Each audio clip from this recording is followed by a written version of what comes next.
নমস্কাৰ বন্ধুসকল, স্বাগতম জনাইছোঁ মোৰ অন্য এটা ভিডিঅ'লৈ। ৰাতিপুৱাই গৰম দেখি ভাবিলোঁ আমৰে আইচক্ৰীম বনাওঁ। গতিকে ৰাতিপুৱাই কামত লাগি গ'লোঁ। আম 3টা কাটি লৈ তাতে চেনি আৰু এচিকুটমান নিমখ দি মিক্সিত গ্ৰাইণ্ড কৰি ল'লোঁ। গ্ৰাইণ্ড কৰি লোৱাখিনি বাতি এটাত বাকি ল'লোঁ।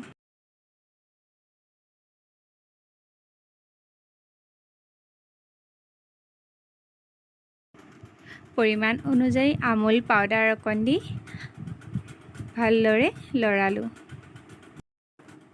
আমখিনিৰ লগত আমুল পাউডাৰখিনি ভাল কৰি মিক্স হৈ নোযোৱালৈকে চামুচখনেৰে লৰাই থাকিলোঁ।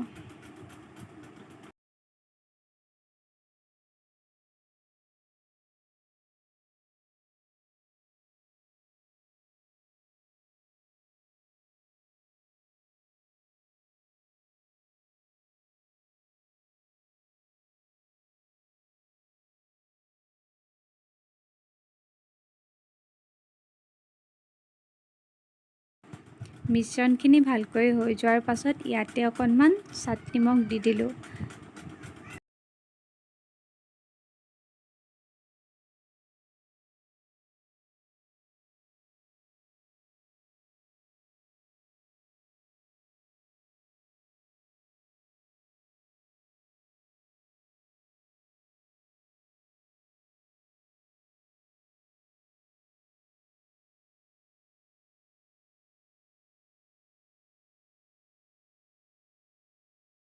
আইচক্ৰীমৰ বাটিত মিশ্ৰণখিনি দি পেলাই ডিপ ফ্ৰিজত 2 ঘণ্টামান ৰাখি থ'লোঁ।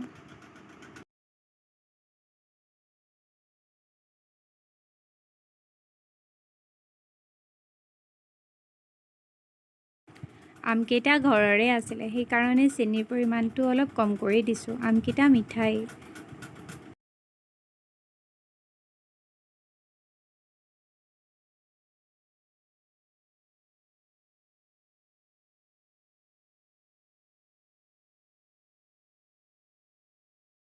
ৰাতিপুৱাৰ ব্ৰেকফাষ্টৰ যোগাৰ কৰিলোঁ। ৰুটি আৰু তৰৈ আলু ভাজি। খাই চবেই ভাল পায় আমাৰ ঘৰত তৰৈ ভাজি। আৰু লগত আছে বগৰীৰ মিঠা আচাৰ। দুপৰীয়াৰ ভাতৰ যোগাৰ কৰি আছোঁ। দালি আৰু ভাত বনাই হ'ল। এতিয়া পটল ফ্ৰাই কৰি আছোঁ, লগতে বেঙেনাও ফ্ৰাই কৰিছোঁ। এয়া পটল কেৰাহীত গৰম হৈ আছে। এয়া বেঙেনা।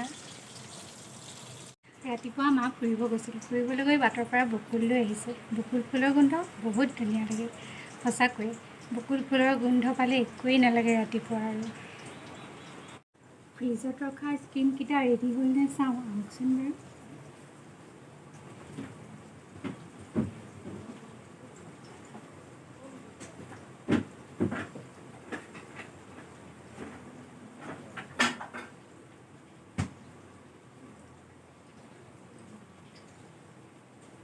এইকেইটা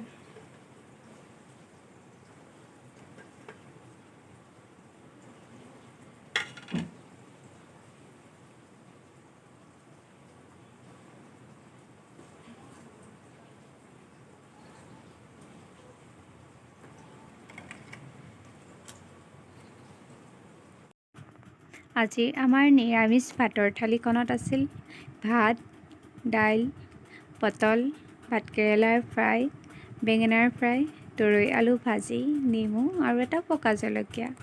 আজি নিৰামিষ খাদ্যই খালোঁ আমি চবেই। সদায়তো আৰু মাছ মাংস খাব নোৱাৰি, বজাৰত যিহে জুই চাই দাম বস্তুৰ। সন্ধিয়াৰ কাৰণে চাওমিন বনাম বুলি ভাবি থৈছিলোঁ। গতিকে চব্জিখিনি কাটি ল'লোঁ। চব্জিখিনি মিহি মিহিকৈ কাটি ল'লে বেছি ভাল লাগে খাবলৈ। পৰিমাণ অনুযায়ী বন্ধাকবি এফাল সৰু সৰুকৈ কাটি ল'লোঁ। লগতে তিহু এফালো কাটি ল'লোঁ।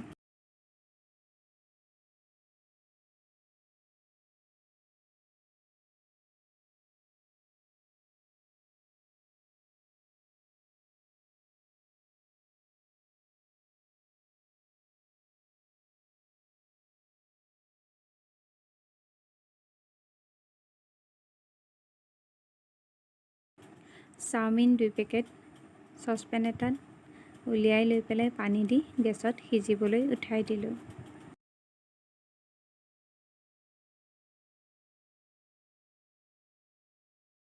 গেছটো মিডিয়াম ফ্লেমত ৰাখিলোঁ, তলফালে যাতে ধৰি নাযায়। মাজে মাজে কাটা চামুচ এখনেৰে লৰাই থাকিলোঁ। চাওমিনখিনি সিজাত ঠাণ্ডা পানীৰে চাওমিনখিনি বাকি দিলোঁ। তাৰ পাছতে এটা চৰিয়াত উলিয়াই ৰাখিলোঁ। কেৰাহীত পিঁয়াজ গৰম কৰি তাতে কাটি ৰখা চব্জিখিনি ভাজি ল'লোঁ অলপ।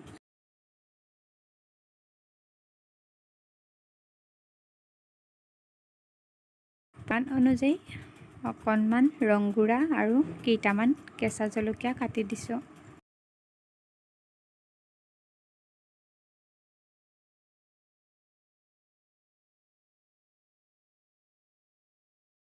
চব্জিখিনি ভালদৰে লৰাই ভাজি পেলাই তাতে পানী যাবলৈ টুকি ৰখা চাওমিনখিনি দি ভালদৰে লৰালোঁ।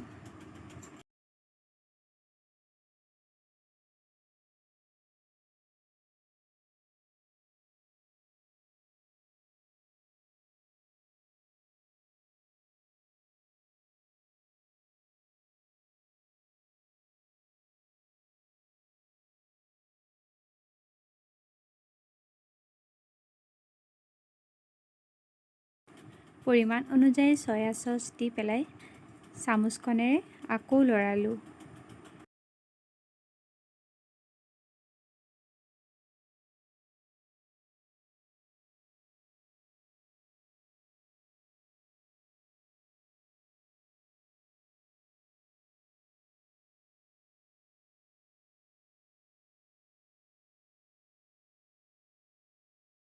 লাহে লাহে চাওমিনখিনি কালাৰ হ'বলৈ ধৰিলে।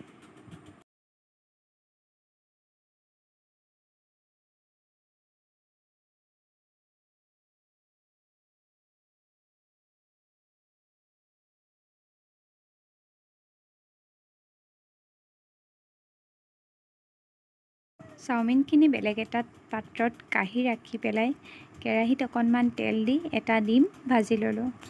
ডিমটোত নিমখ আৰু ৰং গুড়া দি হেতাৰে ভালদৰে গুড়া কৰি লৰাই দিলোঁ।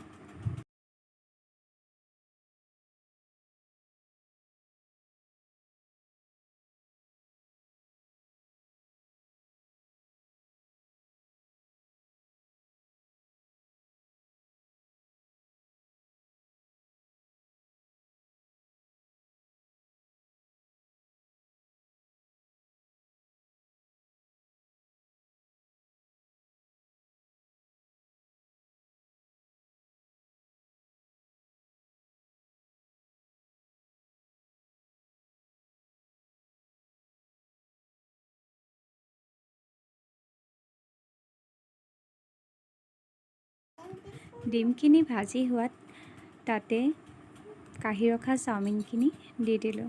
চাওমিনখিনি দি পেলাই ডিমখিনি মিহলি হৈ যোৱাকৈ ভালদৰে আকৌ লৰালোঁ। হেতাৰে ঘনাই লৰাই থাকিলোঁ।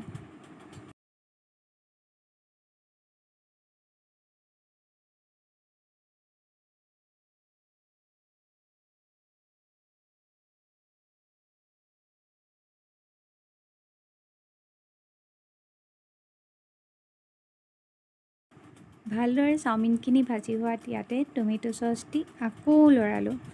যাতে ধৰি নাযায় ঘনাই লৰাই থাকিলোঁ যাতে কালাৰটো অকণ ৰঙা হৈ যায়।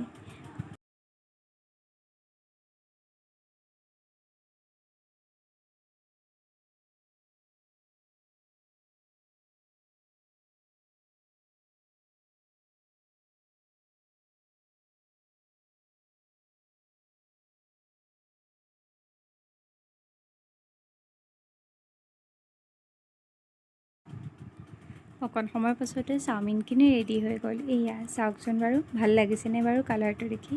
ভাল লাগিছে যদি জনাবচোন, আৰু যদি ভিডিঅ'টো চাই ভাল লাগিলে মোৰ চেনেলটো ছাবস্ক্ৰাইব কৰিবলৈ নাপাহৰিব আৰু ভিডিঅ'টো লাইক কৰি দিব। আপোনালোকে ইতিমধ্যে গম পাইছেই মোৰ চেনেলটো নতুন, গতিকে আপোনালোকৰ সহায়ৰ বহুতেই প্ৰয়োজন। সকলোৱে ছাবস্ক্ৰাইব কৰি দিব প্লিজ প্লিজ প্লিজ। আজিলৈ ইমানেই, বাই।